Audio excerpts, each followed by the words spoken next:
And I had always said to her, I said, listen, as long as I can work, I'm going to save the bankruptcy card, because if something happens to me, you need to use it, because we had assets. I said, I'll go out and grind and do whatever it takes. You save that wild card if something ever happens to me. It was a huge failure, but probably, there was a lot of grief during that time for us. It was not, what it is today. It's a big turning point for me to understand what was important, what it means to focus on one thing, and what it means to build something on your own versus having partners and things like that, and really finding an industry that can't smack you in the face like that and completely derail you. And I was laser focused, and that's how we moved into where we are today with TriSources.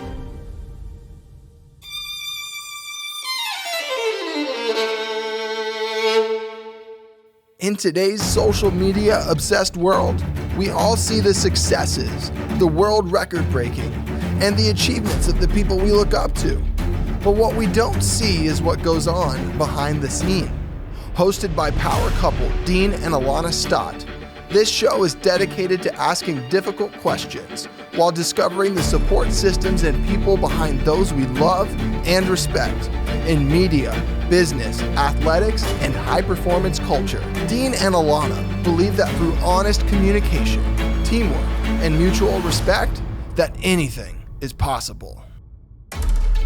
Like, there's not a better partner I could choose who's equally as crazy as me, because we have a chip on our shoulder to prove people wrong, and to prove ourselves right. I can go be the face of this. I can go do this, but I don't understand the back end of this. I have to learn business. I have to learn how this works. Many couples in this dynamic are stuck and unable to move forward in an identity crisis. Marcus's energy is so bad. I feel like I need to cleanse my house. It's suffocating. And then seeing him 24 hours later, he was as light as air. Yeah. And we literally embraced, hugged. I stepped back and I said, this is exactly what the guys need.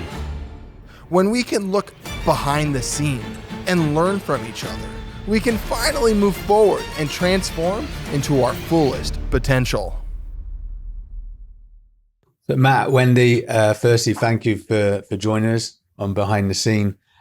I met you guys about 3 months ago. I was guest speaking for your company annual conference, for your management team. Retreat. Retreat, yep. Mm-hmm. And I remember doing my presentation. As you heard in my presentation, I mentioned a lot about Alana in there. And afterwards we were talking, I offered up questions to the room. And Wendy, I didn't know who you were at the time. You were sat at the back of the room, and then you raised your hand and you said, I like the fact that you mentioned your wife, the importance of her being part of the team, and your success was your wife. And the pin then dropped that you were actually Matt's wife as well. And so, so that's why I thought, perfect, it'd be great to have you guys on, because it sounds like your journey is very similar to ours and very similar to some of our other guests.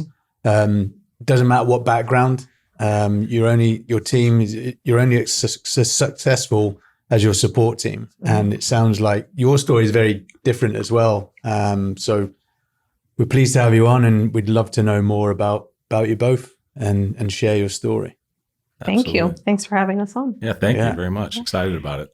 So go on. So as with everybody we get on here, we've pretty much heard, for the audience who know you guys, they probably know most, Matt, about yourself. So I'm just going to dive straight into Wendy, if you don't mind.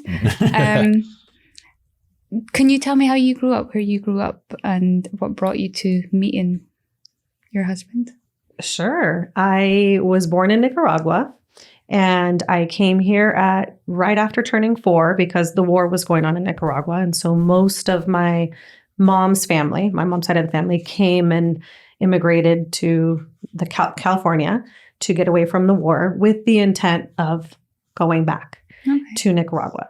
But as the years went on and the country wasn't getting better for a long time, of course, we started to build a life here, and we ended up staying. So of course, from 4 until my full teen, everything, I was in Southern California. I ended up going to college at San Jose State and was getting a degree in psychology. My big plan was that because I was raised by a single mom, I was never going to be a single mom who had to work a lot of small jobs. And, I was very set on, I'm getting a degree, I'm getting a master's degree, I'm going to be licensed, I'm going to be a therapist, I'm going to, girl power kind of. Girl power. At San Jose State, I met Nat, and who was getting his degree in business. And so we kind of shifted at one point and said, which one of us is going to get their master's degree first? And so I went straight into working full time to help him finish his degree and get his master's. And by the time he finished all of that, we had our son, Jarrett, and getting ready to have our daughter, Giselle, as well.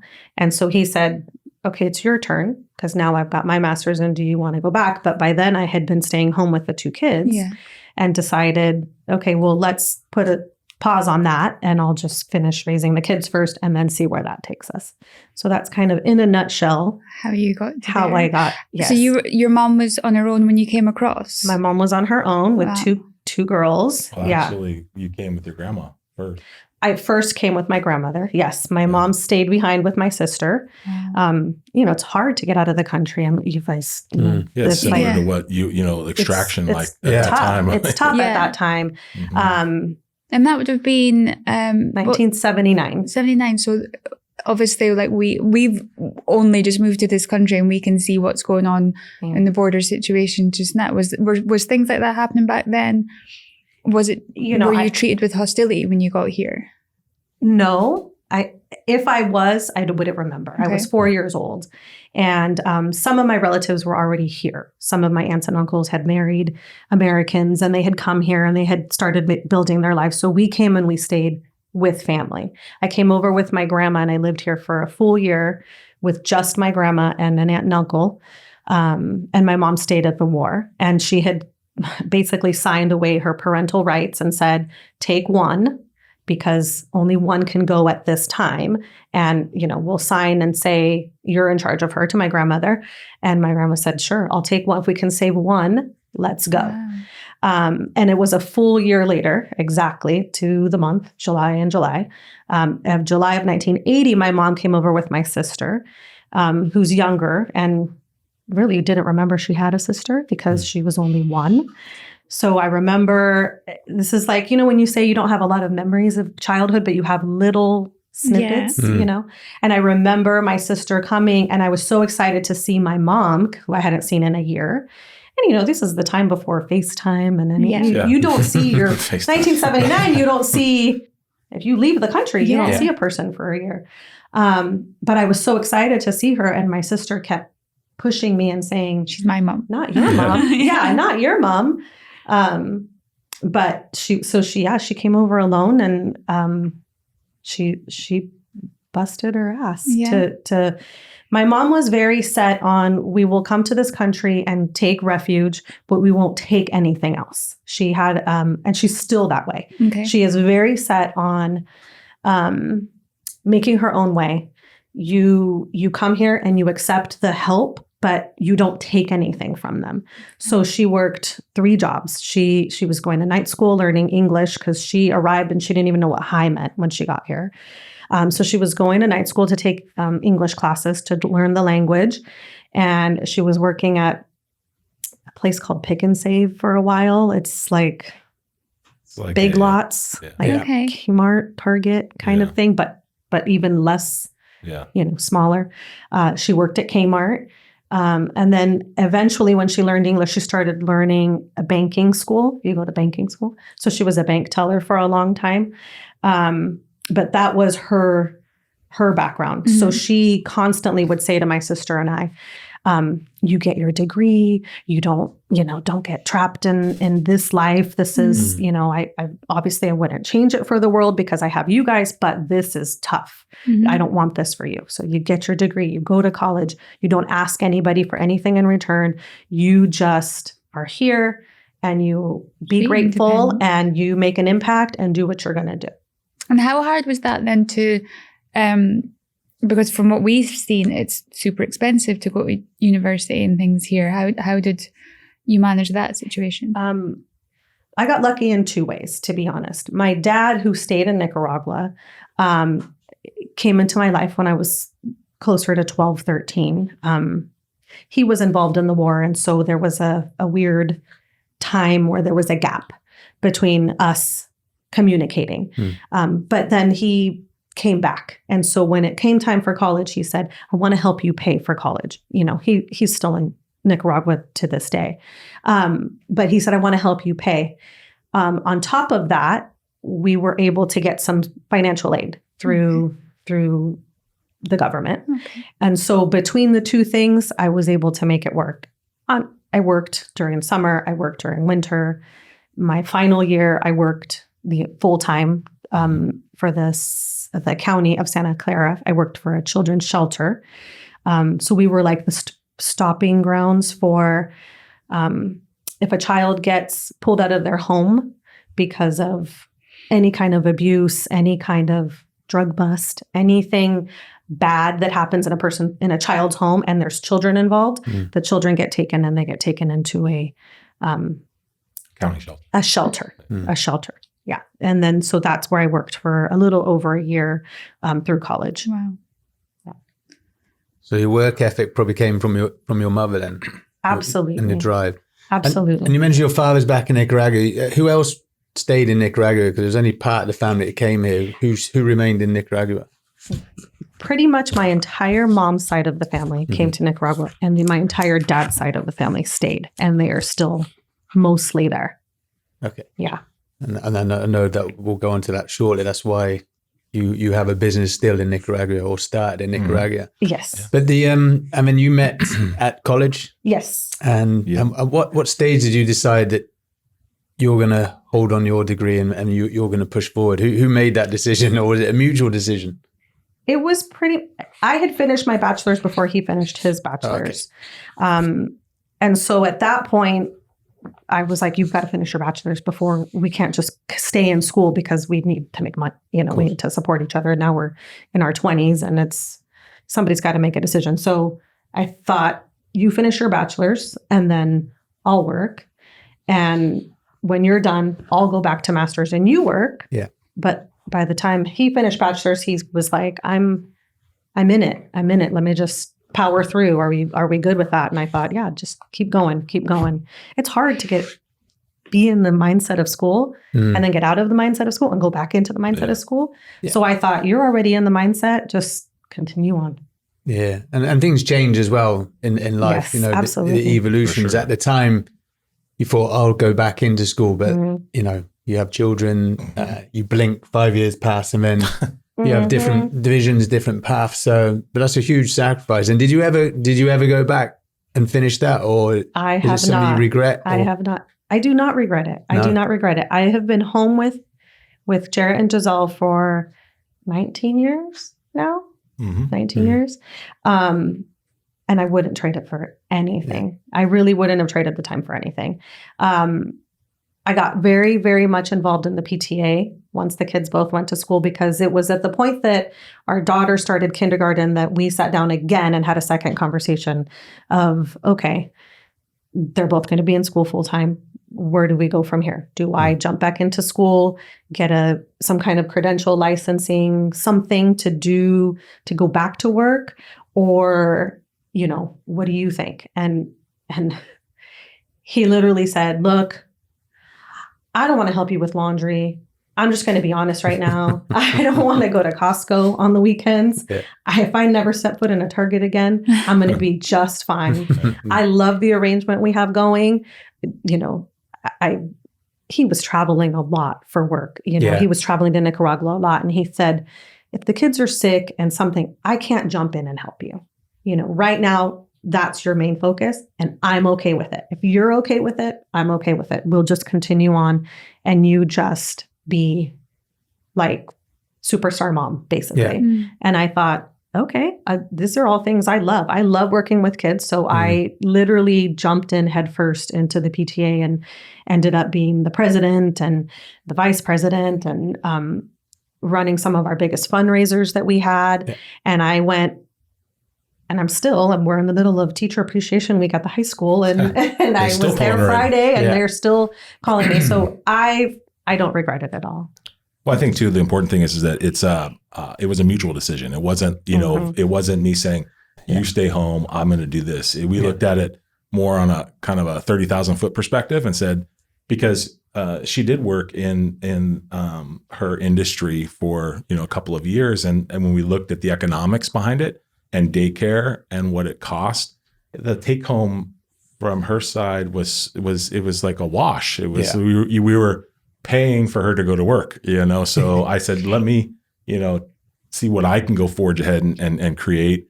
And, I think one thing that she is really humble about is the impact of the, that decision. She mentioned 19 years with the kids, but the impact that's made, and I remember going into parent teacher conferences, our kids all throughout, and I would go to the teacher and I would say, I don't give a shit what the grades are. You tell me if they're respectful. Do they look you in the eye? Do they shake your hand? And are they ever a problem in class? And some of the best marks were, in the conversations where you have two of the most respectful kids and, they're great to be around. And that was important to not just me, but to us. And, cause I'm a little bit, what's the word? Direct, I guess you would say, when it comes to that. And so, it was important. And looking at where the kids are today, is the best decision that we've made to go down that route. And her job is 1,000 times more difficult than mine. I would do, I do some pretty comprehensive things and complex things, but she's the CEO of our house, at the end of the day, and the family. Yeah. So I have a company. She has the family. So, And when you met in college, did you, from what I've been told about your entrepreneurialness, was it always your dream to have the family and the successful businesses, or were you on a business focus? When I was in college, I've done a lot of, as we all have, we kind of evolve and mature over time. When I was in college, to be honest with you, I was a little rough around the edges. I was a college football player. I always had, even when we met, she didn't tell you, she kind of skipped over how we met. We'll go back to that. Yeah. So, I was always looking for the next thing. And I remember, until my early 30s, maybe mid 30s, to be honest with you, not that long ago, where she was like, if you focus on one thing and do it 100%, you're going to achieve things that you never thought were possible. Because I was of the mindset, okay, I'm going to have, let's get this off the ground. Let's get this, let's do that. And it was like 10%, 20%, all these focus points at less than 100%. And it took me a long time I think that was partially due to, my competitive spirit, wanting to, prove people wrong, whether it be on the field or it be in business, whatever. So I until I got to the point where I kind of accepted and listened to what she said and it resonated with me, that was my turning point, so for sure. But you always wanted the family. Oh yeah, 100%. Sure. The family was, I think I would have probably waited even another year or two to start a family, but he was like, we're having a baby soon, right? Like, we're having a baby soon. Like, it was, he couldn't wait to get started. Yeah. And I was like, well, we're only making this much and we got to buy a house. I was always, we'll figure it out. I think we should get a dog first. It was like, I'm very. And how far away were you from your degree at the point that you decided to have Jarrett then? Oh, no, I was done. Oh, she was done. Oh, you'd already done. You did get your. I graduated San Jose State in 1998 and we didn't have Jarrett until 2003. Okay. Yeah. Okay. I wanted to wait. I would have even waited probably another year just because my growing, the way I grew up of like, we were always fed and we always had a roof over our house, but it was like over our heads, but it was very, if the car broke down, you had to move. You're living on you had to move and it was like catastrophic. And I kept thinking, and I'm still that person who's like, okay, if something happens and if this happens, and now we've got a second one who's starting college and, or we like, and he laughs at me like, we're good. We're Yeah, good. yeah. We can put them both through college. And I'm like, yeah, but, Yeah. but, you know, what if another pandemic hits and what if Yeah. this happens? And he's like, no, we're good. We're good. We've got it. We've got it handled. I think that's something that if you grow up with that, I call it the fear. You know, if you've ever not had electricity or ever Yes. not had food and you've had that like fear, you just make sure it never happens again. So you've just Yes. constantly got that. And I think that's one of the biggest, scariest things for us. You know, being able to give the kids that better life. We almost want to not give them that better life because we're thinking, where's their resilience and where's their strength coming from? So that's our balancing act, isn't it? Yeah, I think you're right. Yeah, because we obviously come from humble beginnings, like homeless homes. So yeah, I don't ever want our children to be fearful of where the next meal's coming from. But as you touched on, you want them to be brought up well. And I think I'm coming back to what you mentioned earlier, Matt, is don't really care about the grades. Are they respectful? Are they saying their P's and Q's? Because that's been brought up well, and they're almost a reflection on you as well. Absolutely. You know, I mean, you could have a child who's got straight A's, but can be an ignorant little shit. Absolutely. And, you know, I Absolutely. don't care. Well, I'd rather have a child who's struggling with his grades, but very polite, has chivalry and respect for elders. So yeah, I get that. But the key point I picked up earlier is that you both agreed what you're going to do moving forward. I see smooth relationships, excuse me, and I see turbulent relationships. And it tends to be when they haven't communicated, they don't know what the plan is. And the fact that you were comfortable, you know, Matt gets his degree, we'll have a family. And going back to the family, there's never a right time to have a family. You know what I mean? You're never financially in a good position. You know, when is the right time? All three of ours were never planned. You know, It's the only thing they've got in common. Isn't it? that's the only thing they've got in common. Yeah. We planned and we still wouldn't have any children. But And then, so you've made the decision and you're going to do this and you've discussed it together. But and I understand there was no regrets because you've got two amazing children and your husband's doing really well. But was there ever a moment of an identity imbalance? Did you ever feel that? I guess the PTA probably came into that, but for yourself, did you ever have? I think we all have our moments when you've got like a 1-year-old and a 3-year-old and everybody's crying and you're looking around and your house isn't clean and you're like, oh God, I gave up, you know, this for this, you know, and nobody and everybody just says, oh, you're so lucky you get to sit home all day. You know, and I'm thinking, I've never worked so hard in my life, you know, and there's moments where, you know, I've said to him, like, the kitchen was clean and you came in and you made peanut butter and jelly and there's like crumbs now. And, you know, it's like me coming into your office and throwing things around and then walking away. You know, this is my office space and you just came in after I had clocked out for the day and finally had my moment after a 13, 14 hours of crazy. And, you know, you have those moments where you're like, shit, what am I doing? Yeah. And then you have this like redemption of, okay, I'm in the PTA and I'm not doing this for my 2 kids. There's 700 kids at this school and every dollar I help earn and every activity I help plan and decorate for and pour my blood, sweat, and tears in is for 700 kids, not just for my 2 kids. And my son had said to me one time, Mom, why do you get so stressed out? And you're not even being paid for this. And I said to him, okay, well, you don't get paid when you go to soccer practice. So let's just be late to that. And let's just not give 100% effort in something. And he was like, no, but you have to give 100%. And I said, why? You're not being paid. You're not being paid. And he said, okay, I get it. And I think my daughter loves a lot of volunteer work. Not that my son doesn't, he does as well. But she's kind of in that, I want to study psychology and I want to, you know, give back. And I think seeing how much he valued what I did that I wasn't being paid for helps so that our kids are like, there's a value there, not because I had a job that I was being paid for, but because I had a job that I volunteered to do and that so many people were benefiting from. Well, I think we also, you know, I was very important to me that the kids understood, you know, the job that she did, right? And the role that she had and that it was never disrespected. You know what I mean? And that's where I think, like, you look in society today, And, you see those disconnects, or you hear those things like, oh, you sit home all day, right? Somebody is not reinforcing the job that the significant other or spouse is doing, the one that's staying home, whether it's, and that was important. That, one thing that I think we've done really well over 27 years is you talked about, having a plan and communicating. We made one rule together early on, very early on. And I said, if we ever break up, we're never getting back together. So let's not ever break up. And we've never broken up, like, for anything. We've always talked through stuff. We've always, I think one of the biggest things for us is that we do have a good team, like, together. And we don't see eye to eye on everything all the time. Nobody does. Right.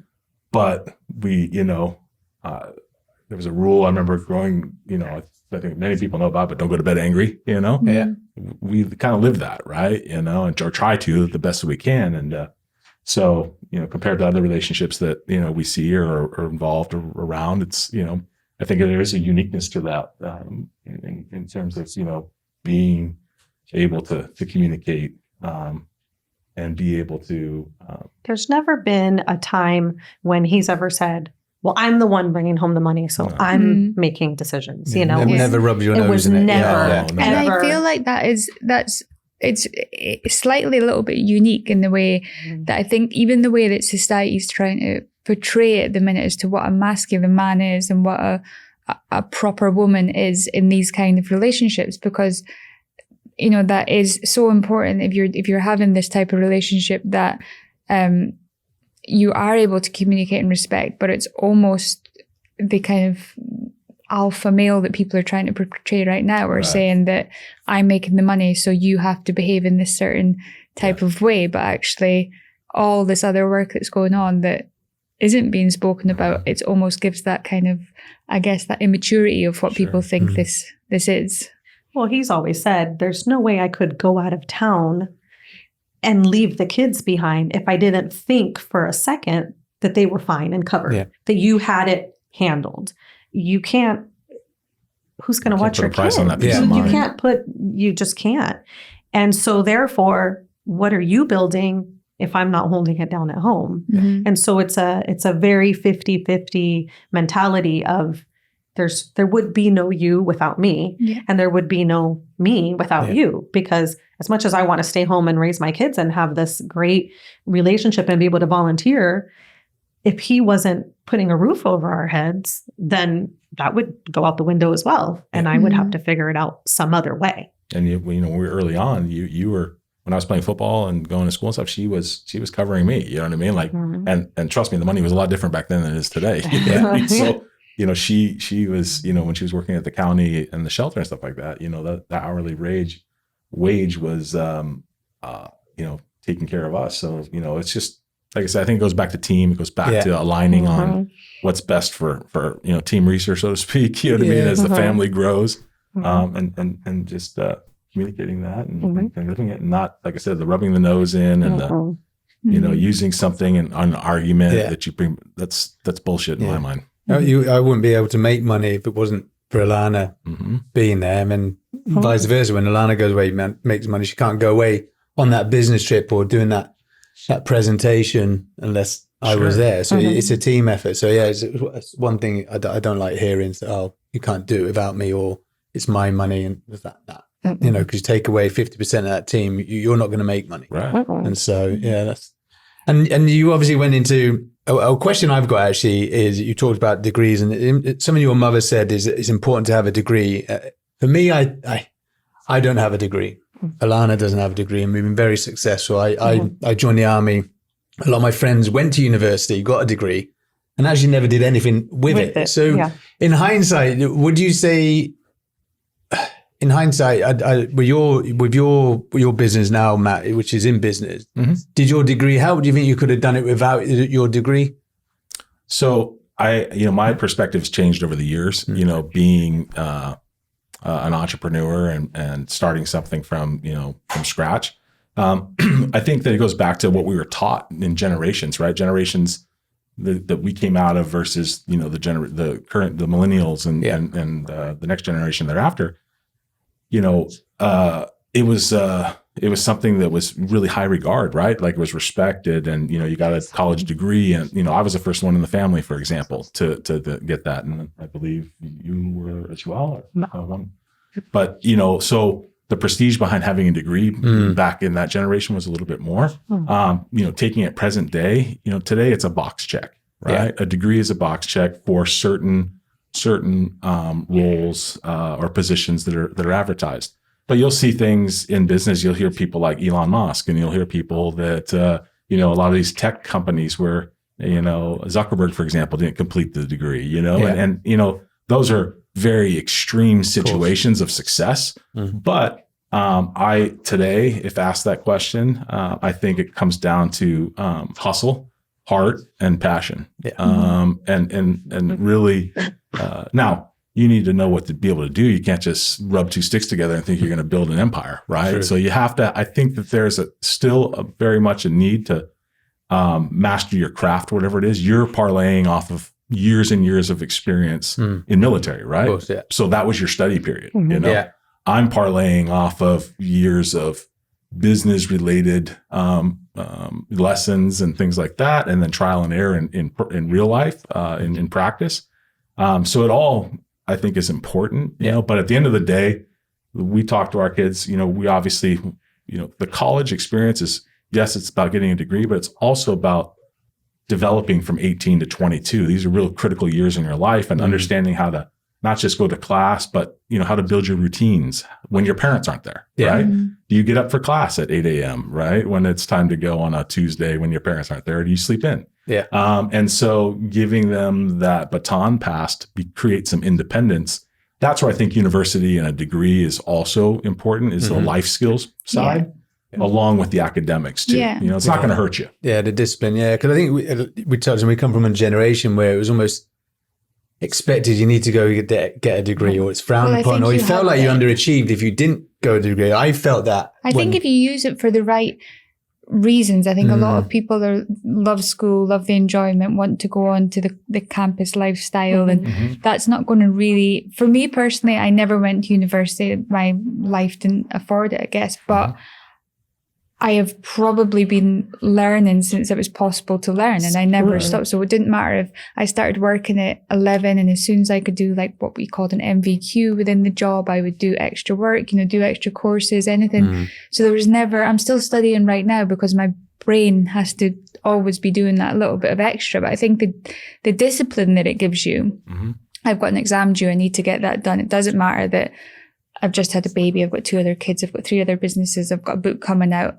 That exam needs to get done on that date. So I think that my advice to anybody who isn't going to uni would be always be studying something, be learning a language, learn, keep the brain functioning. I think it's when you decide I'm not going to go to uni and I'm just not going to learn anything, and then you're giving up on chances. You don't want to wander aimlessly through life. You know what I mean? So whatever you choose to do, whether it's university or a trade or anything, just go be great at it. You know what I mean? You give your best version of yourself is, I think, the messaging that we have. Yeah. And I think if Wendy was to stay at home and not do the PTA and not just look after the kids, but, not have that stimulation with something else and keeping you going, whether it's paid or not. Absolutely. You have that purpose. I've said even to our kids, we've said to them, you don't have to go to college, but what's your plan? Yeah. There has to be a plan. Yeah. If you don't have a plan and you don't really know what you want, then you go, and maybe while you're there, you figure it out. But you can't just sit around. Yeah. You can't just sit there. There's got to be something. And so, like Matt said, when you're there, there's things I learned being in college that had nothing to do with being in the classroom. It's just you're exposed to different people that you're not used to being exposed to in your little town or wherever you grew up in just that one area. You're exposed to these, especially if you move away for college, you're exposed to a different surrounding, you're exposed to different people. You are no longer having your mom cook your meals or your grandma cook your meals, do your grocery shopping, do your laundry. You're doing all these things for yourself, and you're realizing, okay, this is what being an adult is. It's not turning 18 and now you're an adult. Yeah. It's I'm looking out for myself, and I'm making these decisions. What time am I going to bed? Even if I have to be up at that time tomorrow, where we're making those decisions for our kids if they're at home. So there's a lot to learn from that. But like Matt said, in the early, the 80s, 90s, that was the thing. You went to college. My grandfather, my mom's father, was a doctor, and he was highly regarded by everyone in this town in Nicaragua. And, everyone in our family was like, Dr. Quesada. That's Dr. Quesada. I mean, that holds a big title. Yeah. And so my mom was very like, you go to school and you get this and people will hold you at a high regard. And it was ingrained in us that that's what you did. And I didn't have a plan besides this is what I want to do. I want to study and I want to work with kids, and that's what I want to do. And therefore I can't just go out and find that job. I'm going to have to take some steps and learn and figure that part out. I think children, I say children, it's because I'm old. Yeah, the youth today feel that they have to make a decision early what they want to do for the rest of their lives. Right. And when I joined the army at 17 and a half, so thankfully I did that, and then, I had a great career in that. But if I had gone to university, I still probably wouldn't have known what I wanted to do until maybe later on. What I love about American university is you actually don't choose what you're going to do until a year or two into it. Yeah. You learn those skill sets around, the discipline, and enjoy being on university campus, and then you make a decision, which I mean is good. Whereas UK, you have to make that decision. I mean, straight away you're under the pressure of exams and stuff like that. So I do like the way the Americans do that. But for me, I get a lot of messages of young children who, my mum and dad want me to go to university, but I want to join the army. I'm like, well, just talk to them, just tell them. They may not know that. Because to me, it's yes, there's some great things about going to university, but there's some great things about doing another job. And you have to be happy. You can't want to be resenting. But also here again in America, and we'll go on to your children shortly. Your son's a great sports person. So what the university then does for you there helps a lot as well. Right. So, but yeah, and then business-wise, obviously I know where you're working now, but was that the first business you set up? There must have been some failings along the way, because I always see successful business people and it's like, this is my successful business, which is great. And I'm like, yeah, but I want to know your lessons learned from those, the business you set up before. So what was your first business? Yeah. How long do you have? We've got a while. So, it started while being employed, in coming out of college with a traditional job, and always thinking, nights and weekends, what can I do? What can I build? What can I create? Real estate was always a passion of mine. And we bought our first house together, and I was working in the pharmaceutical industry, carrying the bag and calling on doctors in a particular area. And I remember we were getting ready to list our home for sale to move to Santa Clarita. And the broker comes out and we're talking, and he's like, my gosh, you would be so great in real estate. You love to talk, and you understand the industry. And so I went to her and I was like, I'm going to be a realtor. And she goes, what? And I said, no, I'll be on the side, and I'll just, kind of. Well, you had already been a furniture salesman. Yeah. You had already been a pharmaceutical salesman. Yeah. You had worked. Yeah. You had worked in a lot of places. Right. And so the way I got her to agree to it is I said, I'm going to stay in pharmaceuticals, but I'm going to night and weekend build a real estate career, because it was something that was on your own time, own pace. Yeah. And so fast forward, long story short, I did that, took the classes, got licensed, actually did pretty good at it. And I told her once I got to a point where I was making more than what my current job was, or double. I said double, right? What the current position was, then I would go into it full time. That way she would feel comfortable. But, at that time I wasn't thinking about real estate cycles and stuff like that, the impact that these can make. And so I worked for a major national brand in Century 21 at that time. And then I had this brilliant idea to go on my own with partners and create a independent agency in probably the most expensive part of Los Angeles, in Century City, Beverly Hills area. Yeah. So took on a lot of expense that, quite frankly, looking back on it today was just no other word to describe but stupid. And started that company. It was called Trio, actually, Trio Realty and Lending, and failed in 9 months.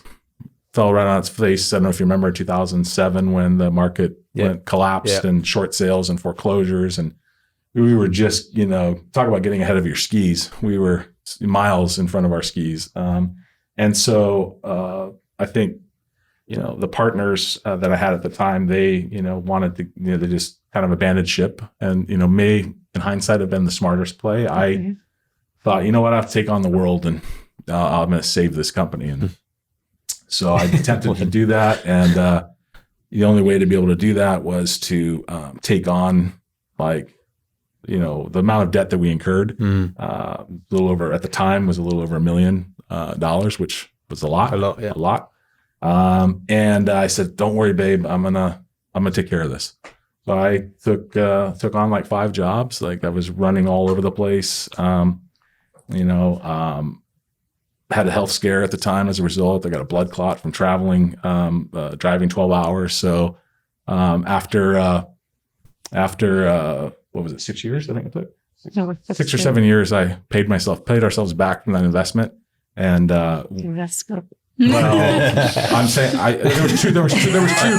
there was two options. There was bankruptcy. Yes. And I had always said to her, I said, "Listen, as long as I can work, I'm going to save the bankruptcy card, because if something happens to me, you need to use it." Because we had assets, And so I said, "I'll go out and grind and do whatever it takes, and you save that wild card if something ever happens to me."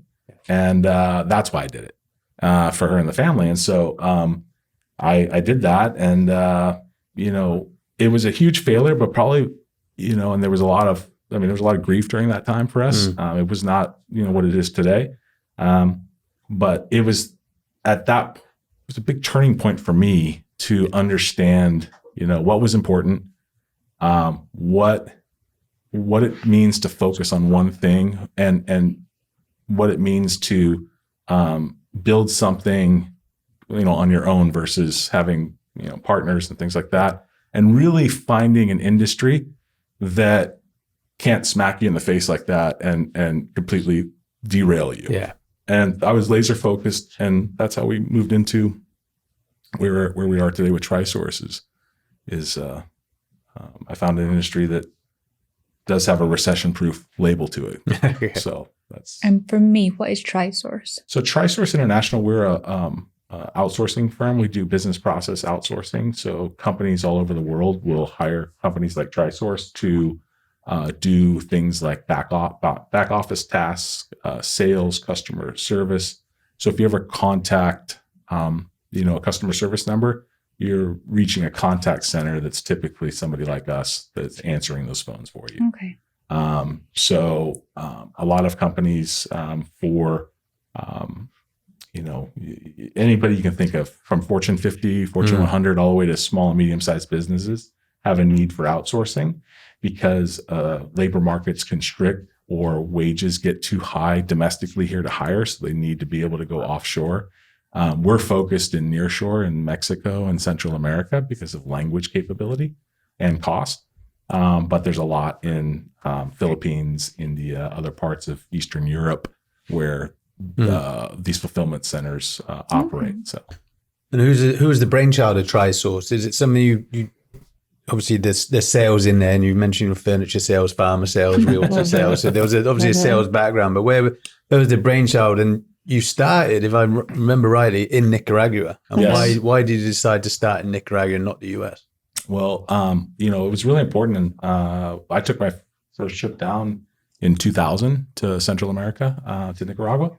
And I just, I fell in love with the country, the culture, the people, the food, and The women. The women, that's right. Yeah. She's a bride. And, I remember flying over and we're landing. And I was telling her, I was like, gosh, it's so primitive, right? Like first time going to a third world country.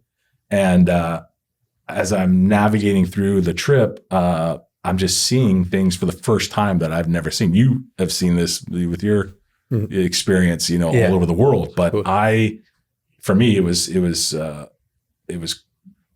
crazy. I had no idea that's, and so I really I think got immersed in wanting to spend more time down there. And it was really a goal to, keep the family connected so that we weren't just visiting for the holidays, that we were, if I could create a business or create a connection where, our travels required us to go back and forth more frequently, that was a win-win for all of us. So, I hired a handful of people directly to kind of prove the concept out. And I remember it was really small. I mean, just we were our own customer. We were our own first customer. We were our own first customer. Yeah. And I said, I'm going to hire some folks. And, I saw one thing about me is I've always, want to find ways to find like double bottom lines where, yes, we build a business, but how can you also impact humanity? Right. And that's where I was like seeing how people were being treated at other companies that were, bigger in size. And I go, there's got to be a better way to do this, So first wanted to prove the concept out, had success. And I was like, wow, these the talent here is off the charts. And so I was sitting in the office one day, and somebody across the hall goes, "Hey, where do you have that team working out of?" And I told him, and he's like, "You think I can get 4 or 5 people to be on my team for a major insurance company?" He was an independent broker. Yeah, I was like, "Yeah, sure." And so you remember Max? Mm-hmm. So Max, he hired a team of I think 4 or 5, and then we did a really good job for him, and then referred us into a district office where they wanted 15, and then we got to a point where the corporate office hired us, and so a little over a year's time, we had like 100 and something people working and trying to find ways to build this out and finance it and do everything to get it going, and so that was the humble beginnings for sure. Yeah. So I see Wendy's constantly nodding along with everything. Are you a huge part in, how important is Wendy to the success of the business? I mean, she's the in my mind, the heartbeat of the business, I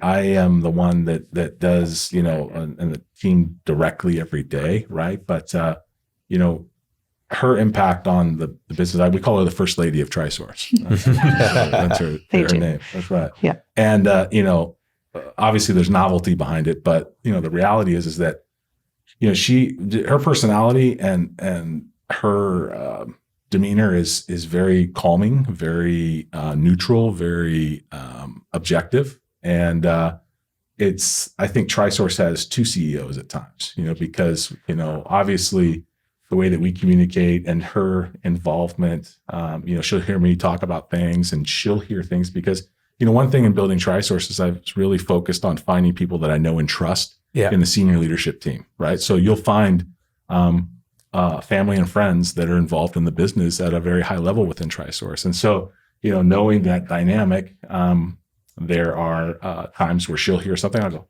how did you hear about that?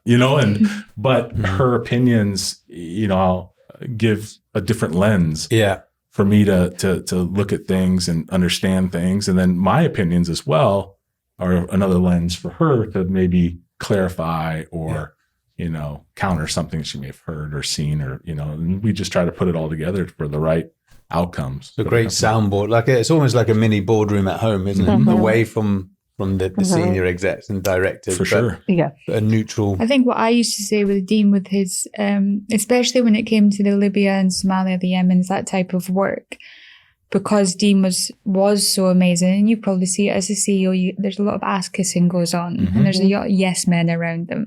That's the one thing that I never was. I'm going to give him the honest answer. Great point. But she's no bullshit either. She will tell you, doesn't worry about hurting my feelings, right? No. Well, people like to call me Switzerland because I am very much a person that's like, well, hold on a second.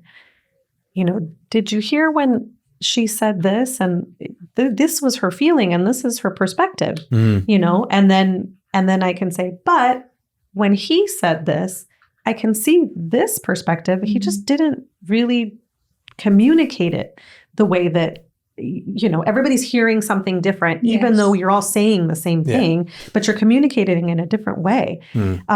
So I'm very much that person that's like, hold on a second, you're only looking at it from your side, and look at what these people are saying. It's all the It's psychology. very neutral, and you take the emotion out of it as well. You're not emotionally immersed in it. Yeah, you're very good at that. 'Cause Yeah, I can I think get it's quite something that emotionally we'll- driven, and I will see it with my set of eyes. And then when I speak to Alana, she will then, and also grounds me as well.